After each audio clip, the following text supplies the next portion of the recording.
এবার দেখো সকাল থেকেই বৃষ্টি পড়ছে, কোনো কাজও হয়নি। এই যে বৃষ্টির জন্য জামা কাপড় এখানে রেখে দিয়েছি। কুটুর স্কুলে ছুটি, কোথায় রান্না করছি। ওখানে একটা রুম করেছি, ছাদ ঢালাই দেওয়া হয়ে গেছে। আর ওখানে দেখো আমি শুধু গ্যাস নিয়ে ঘুরছি, একবার ওখানে যাচ্ছি একবার এখানে আসছি। ওই যে সব ওখানে রান্না করতাম, ওখানে সব ভাঙা চোরা একদম জড়ো করে রেখেছে। ওকে এখানে দেখো বেগুন কেটে নিয়েছি, ভাজবো। এখানে অল্প করে সবজি কেটে নিয়েছি, কারণ বেশি সবজি খায় না। একটু আদাও কেটে নিয়েছি, টমেটো, আলু আর হচ্ছে গাজর দিয়েছি। আমুদি মাছ করেছিলাম, কিছুটা আমুদি মাছ রয়ে গেছে, তো ভাবলাম যা ভাজাই করে নিই। এখানে সকালবেলা ডিম টোস্ট করেছিলাম, তারই বাসন পড়ে আছে। গ্যাসটা ধরিয়ে দিলাম, আগে ডালটা ভেজে নিই। দেখো আমার কি অবস্থা এখানে, মানে কি রান্নাঘরটা কিভাবে যে আমি রান্না করছি মানে বোঝানো মুশকিল। কি অবস্থা চারিদিকে। চলো ওই পাশটাও দেখিয়ে আনি তোমাদের। তো এখানে আগে আমাদের বাথরুমের দরজাটা ছিল, এখানে আটকে দিয়েছি। এপাশ থেকে নতুন দরজা কাটা হয়েছে। তা আগে ওটা ছিল আমার রান্নাঘর, ওখানে সিঁড়ির তলা গেটটা কেটে দেওয়া হয়েছে। এটা হচ্ছে মেন গেট এখন। আর এটা হচ্ছে আমাদের আগে মেন গেট ছিল। তো এখানে হবে আমার রান্নাঘর। যে কলারশেপের গেটটা ওখানে লাগিয়েছে, এখন এটা খোলা হয়নি, এটা সবার লাস্টে করবে। আর এই দেখো আমার রুমটা, এখানে হচ্ছে ওই যে আলমারি করা হয়েছে, ওখানে আমার জামা কাপড় সব বিক্রির যা আছে ওগুলো আমি লোড করে রাখবো। আর এখানে কুটু পড়াশোনা করতে পারবে, কেউ আসলে থাকতে পারবে, তার জন্য ঘরটা করেছি। ওই দেখো ছাদ ঢালাই দেওয়া হয়ে গেছে। এখানে সব দেখো কি অবস্থা আমার ঘরটার। কড়াই গরম হয়ে গেছে, চলো ডালটাকে ভেজে নিই।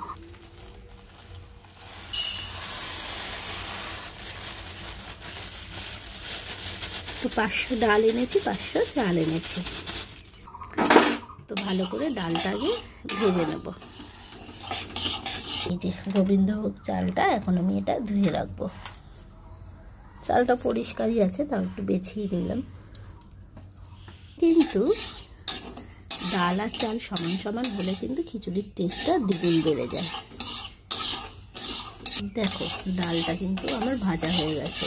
এবার ডালটা আর চালটা একসাথে করে ধুয়ে নেবো।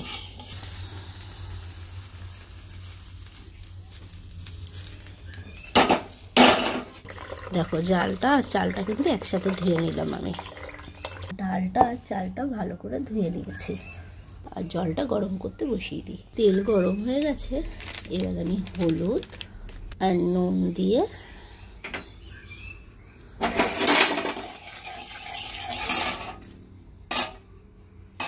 আর গাজরটা বসিয়ে দিই।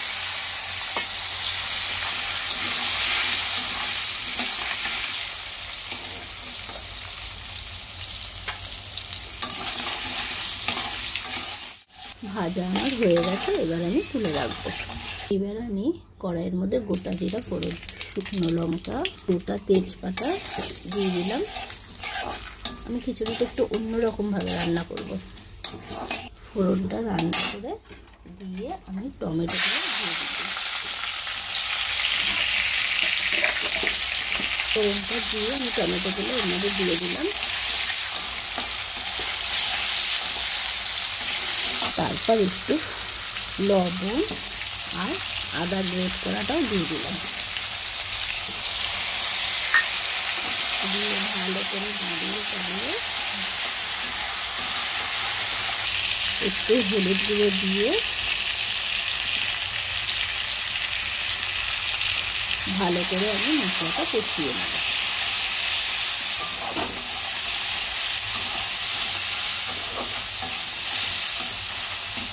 কষানো হয়ে গেছে, এইবার আমি চালটা ডালটাও দিয়ে দিলাম। এইবার আমি মশলাটার সাথে চালটা ডালটা কষিয়ে নেব। তো এরকমভাবে রান্না করে দেখলে এটাও কিন্তু বেশ ভালো লাগে।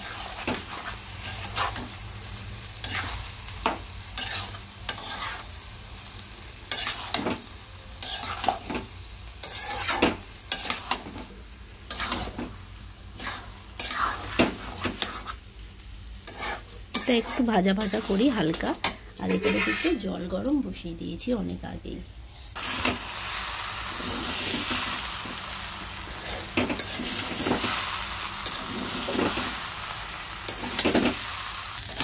মোটামুটি কিন্তু আমার কষানো হয়ে গেছে।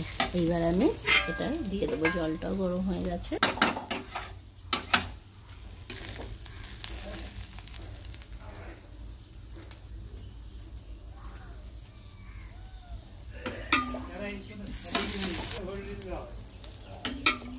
দেখো এখানে আমি সব চাল ডাল একবারে দিয়ে দিলাম।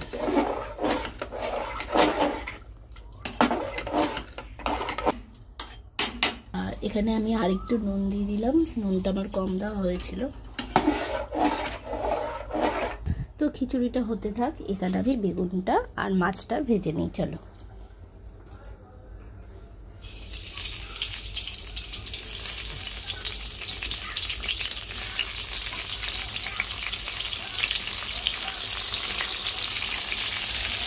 বেগুনটা ভেজে নিই, ঢাকা দিয়ে দিই।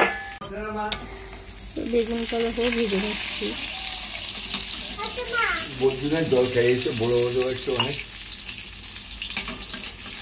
ভাজাগুলো আমার হয়ে গেছে, আর ওইদিকে আমার খিচুড়িগুলো ফুটছে।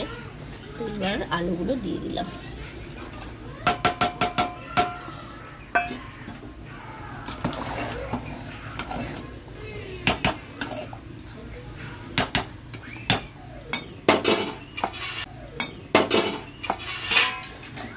আর বেগুন ভাজার তেল দেখো অনেকটা আছে। এবার আমি মাছগুলো ভেজে নেবো।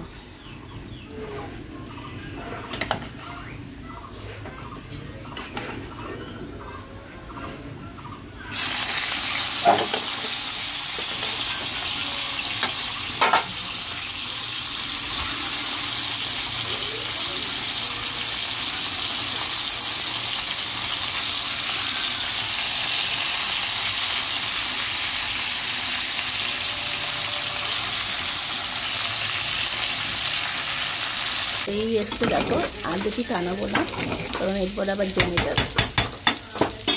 সবার শেষে আমি দিয়ে দেবো ঘি।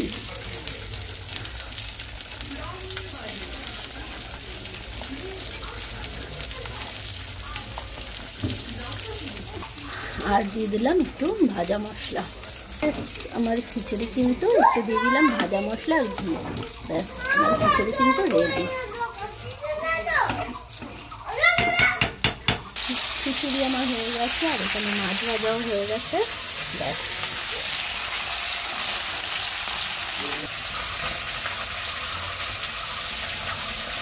তো সব রান্না আমার কমপ্লিট। দেখো